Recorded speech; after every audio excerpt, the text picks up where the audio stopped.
Welcome to session 2 of this St Francis College short course, What Matters About Jesus.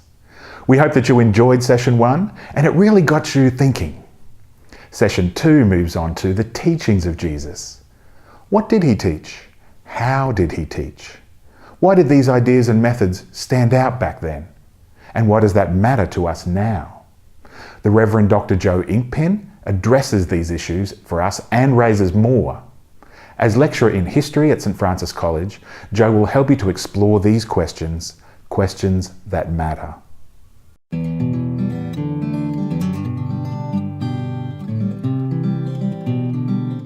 Jesus taught lots of things, but especially Jesus taught, he was asked, what is the heart of your teaching, really? And so he said, to love God with all that you are, your heart, your mind, your soul, your strength, and to love your neighbour as yourself. And that sums up the whole thing, really. And so he's trying to get people to understand that. That's really a Jewish understanding as well. God is found in all sorts of other things. So Jesus was quite clear. It's not about rejecting lots of things. It's about seeing those things in the light of what is most fundamental, which is God, and God is love.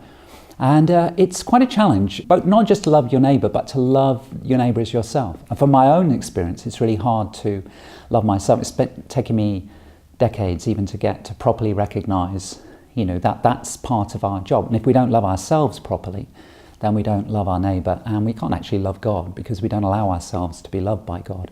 I think the centre of it for Jesus was love and directing people around that. And that's not sentimental, mushy stuff. It also comes with demands and challenges, but it's because it comes from God, not stuff that we come up with ourselves, then it's immensely freeing and exciting.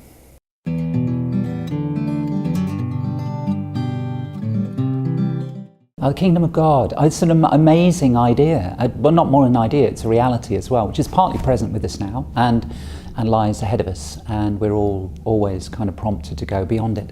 And I think it comes out of the fact that we have a lot of earthly kingdoms and a lot of earthly power structures, but they're not the thing that ultimately should guide our lives and be the source of our lives. Especially the Roman Empire was very powerful, impinging on people's lives in so many different ways. And Jesus said, no, you don't have to live like that, top-down stuff. It's about sharing together, recognising one's gifts, which God has given us, and building on those things about shalom, peace, harmony, joy, love. All those things will come into fullness, and that's part of what Jesus is trying to share, which the Old Testament prophets trying to share to us.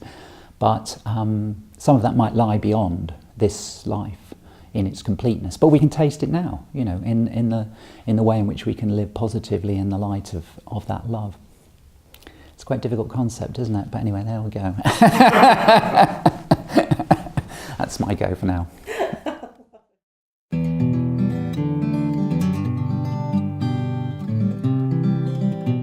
People were pressing on him a lot of the time in his active ministry. So he needed to find time to be space for himself, to be with God, because otherwise things crowd us out. So it's that balance between I think being with God is both, having space so that we can listen to the still small voice within us and the presence of God around us, maybe in creation as well. And we find that in our worship. And when we're in that space and we've learnt that kind of attentiveness, then we can see God better in others, and we can value the way in which God speaks to us through other people and through circumstances. So I think I think we need to develop, I think part of that presence was Jesus was trying to teach people to sort of get rid of all the clutter in our lives that stop us being properly attentive to the things that matter. And so that's why the church has developed, a range of different ways of offering people paths into spiritual depth. And it won't work, not everything works for everyone, but obviously sharing in the sacraments, prayer, reflecting on the Bible, sharing together with others in the Bible, and just making space for God to speak to us and letting go, especially in a busy world. And so Jesus in that sense, we think in the ancient world that life was a lot easier, but I think Jesus had just as many people pressing upon him. Fortunately, he didn't have a mobile phone. He had to check Facebook and everything, but If he did, then he would say, put the social media aside at some point, you know. You need to have that break. So the Sabbath, that's that Sabbath principle, I suppose, you know. But it's not just like one day of a week or more that you decide to have that space. It's having little Sabbaths in your own life, you know, daily. You know, what's the Sabbath space in your own day? You know, it might be early in the morning, it might be, you know, other points that suit you.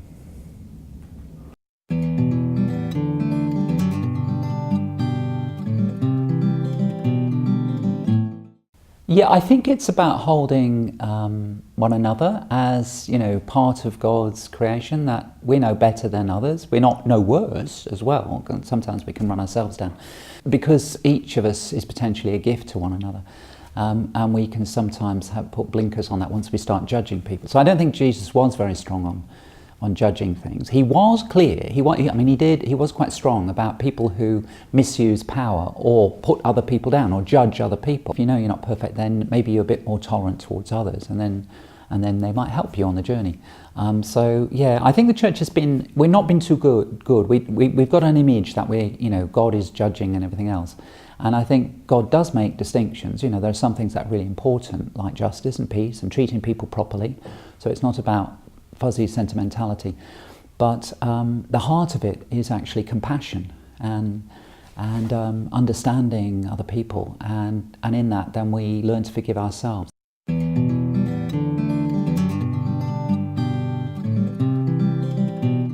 I saw a sign in a church near Easter, and it said Jesus came to die, and of course that's partly true, but really Jesus came to live. That was the big thing. And sometimes I think we give the wrong picture, you know, that actually what the Christian gospel is about flourishing. You know, there is sin and stuff, but really God creates us as, you know, as a blessing, and He sees us that we're good. You know, that's the first bit of the Bible, isn't it? You know, everything's great, it's good. Once you know that, then you respond to that, you know, to beauty, truth, love, goodness, all those sort of things. Jesus helps us a pathway to that. So it's about flourishing, and most of Jesus' stories, you know, parables and everything, are about flourishing. You know, you got a little seed and it grows into a tree. Take a small group of people and it will become something much bigger.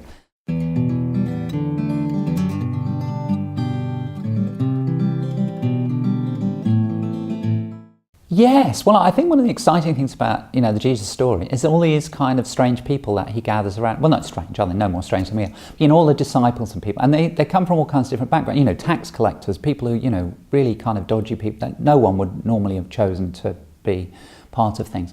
And He turns them around, and they make a huge difference, you know. And people like Saul, you know, who persecuted people, and then he becomes the great, you know, missionary figure in the early church and that sort of thing. And it's that power of transformation, you know, that the weak and the marginal and people who don't think they're up to much can make a huge difference. You know, the way in which, you know, that we live then models something else and helps people to think about a better world, you know, a kingdom of God world, you know, which is about flourishing rather than about, you know, trapping people or rejecting people. You know, we sometimes think in our world that, I think politically sometimes we think, well, we can't give help to other people because that will diminish our own wealth and everything else. And it's actually the other way around, because once we start building walls, we get more frightened and everything else. And so including people is really vital. But, you know, and that's what Jesus, you know, spoke about. Those people are outside. That will actually enrich us rather than diminish us. So that's a big challenge for us. You know, that's why the church has to speak sometimes on political issues as well.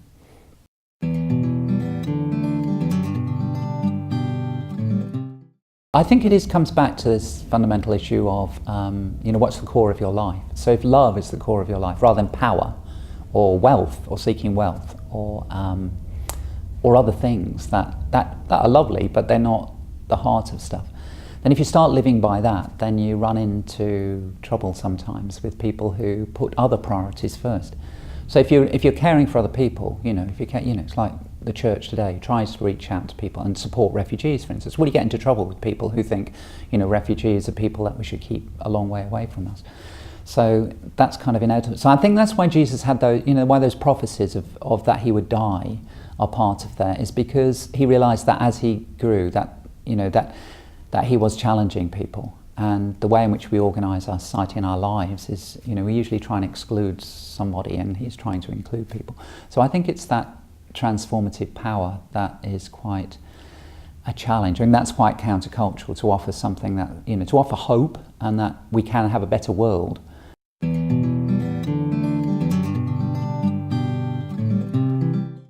think Jesus is so full of the love of God and the power of God's grace to set us free in all sorts of different ways. Free from all the things that clutter us, which we call sin. And some of them are personal things, some of them are other things we're attached to. I was so full of that love and energy that he wanted to share that with other people. And I think if you have that, communicate that to someone else, then it's kind of a natural thing. It's good news. That's what evangelism means. It just comes from a word, evangel, which means good news. And so it's about sharing good news. And that's what Jesus did. That's what the disciples did. Because they said, hey, this guy Jesus is doing great stuff. So come and learn from him and stuff. And it set me free, or it's helped to bring me healing in some way. And I think that's what we're about. When we talk about evangelism, it's about sharing good news, the good news in our... How has Jesus made a difference in our lives, Good news is also about recognising the good news that in our others as well. Not, we don't have to feel we've got all the answers, but maybe as we talk with others, we will learn and we can discover that God's speaking through others as well. So evangelism is in that sense, quite an exciting thing, if you see that as not just going out to people, but actually receiving, hospitality as well as... mission, as it were, outside. Those two things hold together. One of the exciting things about Jesus, he spent a lot of time eating and drinking, didn't he? And having parties. Also spent time in space, so it's not like, just over the top stuff. But eating and drinking is about, about hospitality and being together. And you relax and then you get to know one another because some of the boundaries come down and everything. So, so good news is about sharing, how do we share the feast of God? And it might not literally be, wonderful wine and food. That'd be great if you've got that, but it might be quite something simple. Jesus says, those who give just a cup of water to one of my little ones in my name, to look after the homeless, if we get alongside them and we offer them a kindly word and so on, it's a step along that journey, and then maybe we grow, and then you discover amazing things from them sometimes, that they've got things to share with you.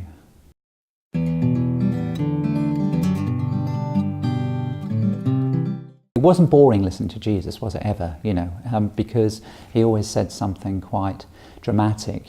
Blessed are the poor, blessed are the peacemakers. That's not what you usually hear from certain quarters. They're kind of challenging things as well, because the stories Jesus told, the parables as we call them, are ones that they're not capable of a simple explanation. They're more like a question. They're sort of like little teasers, little puzzles for us to think about. So we never quite entirely get them completely sorted. And that's what makes the Bible exciting, because we can go back to it. And there's always something new we can draw out of it, because Jesus' way of teaching is not just for that circumstance, but also for others as well. When he's asked a question about, is this coin, should we give it to Caesar, to the empire, to the political people, or should we give it to the religious temples and all the rest of it, as it's like an either or choice.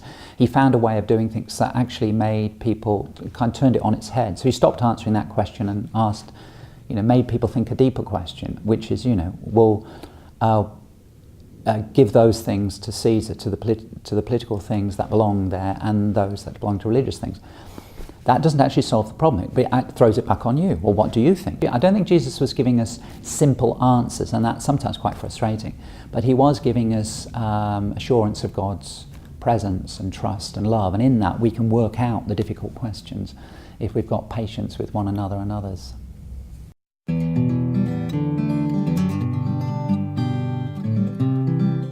Well, one lovely example, isn't it? So, the story of Zacchaeus, and there's a huge, great crowd, and Zacchaeus climbs up a tree, and a friend of mine, we've always talked about how small was Zacchaeus, was he a small man, or is that why he had to do that?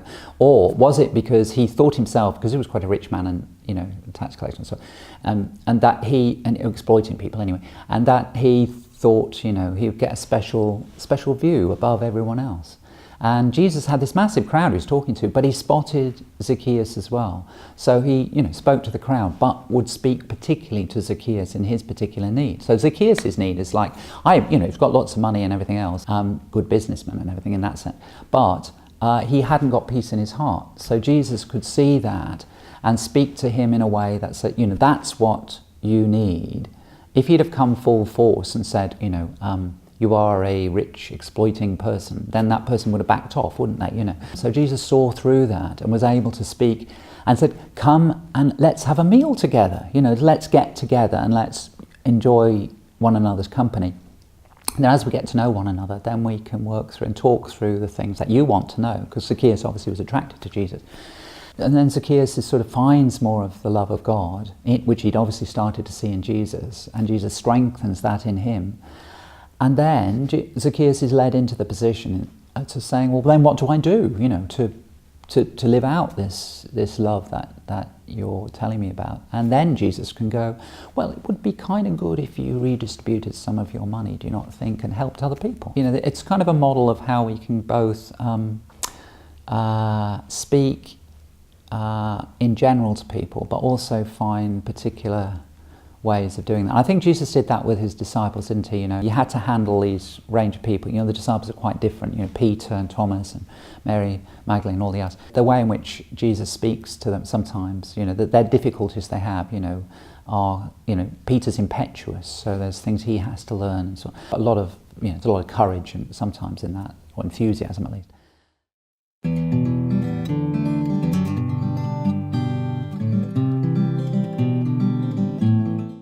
I think the reason why Jesus attracted people so much was that of this, not just the way in which he communicated, but the authenticity, that he was actually living it out as well. And that makes a huge difference, because people say one thing and then they do the other. I think Jesus spoke directly to people with that authenticity of love. You could see that he was living it. And so Jesus was able to show that there's something more powerful than sin, which is the power of love. And I think that's what spoke most directly. Other people can speak about all kinds of interesting things, but the most important thing for us is to know the love of God in our lives and in our hearts and in ourselves, and to know that we are loved however we are. We usually put conditions on that, whereas the people Jesus particularly spoke to were all kinds of bunch of people, and some of them weren't from even Jews, others were maybe dubious women or men of different reputations and so on. But he wasn't interested in sort of affirming the things they might have done wrong, but he just said they're not so important compared with the grace and love of God, and that's what you need to know. And then when you know those things, then that's where I think repentance comes in. Once you know the love of God, then you'll want to get rid of that stuff.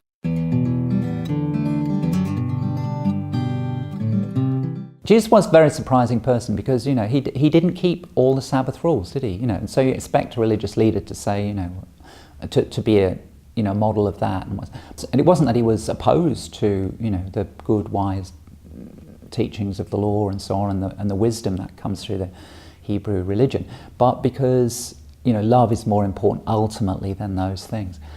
Eating and drinking as well. It's not something you expect someone to see somebody doing, who's a holy person, and mixing with the sort of people that Jesus did, and talking about things like if you're invited to a dinner, don't go to the top table, but mix with others. That's it's all sort of upside down, because in our culture, normally if we have a big, we put the important people, very important people, but for Jesus, it's the very important people, a different sort of ideas, and so it turns things on the head. So the kingdom of God is like a bit of an upside down world, really, in some ways. The first should be last, the last should be first, and then the assumption that wealth, it's not in itself the big thing. So success, traditional things that are successful are not. So letting go of things, so that life is found in. Letting, those who try and cling on to their life will lose it, is what Jesus said. It means you sit light to those things, and that's not something we taught in our culture. In our culture, we are taught, family is so important, and you must go to do this and support your country and all those sort of things. And some of the, there's aspects of that's true, but Jesus is cutting through that and saying there's something much, much more important than our conventional ideas of what is good and what is true and what is beautiful.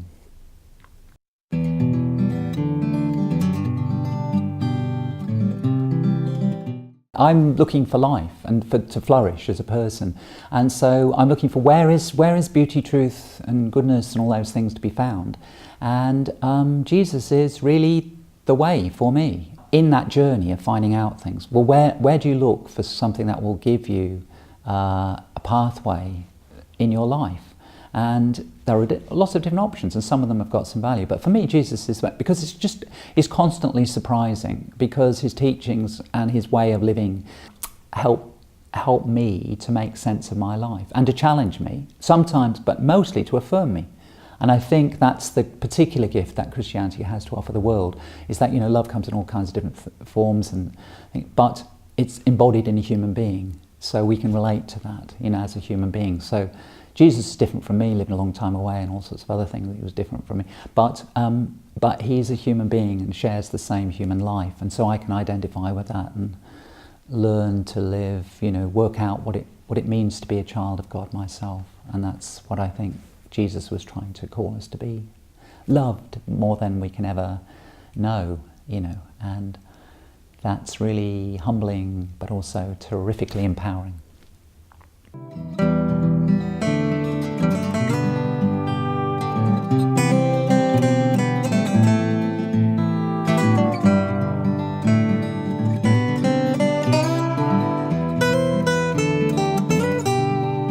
And when we lose our way, well, we'll get there still.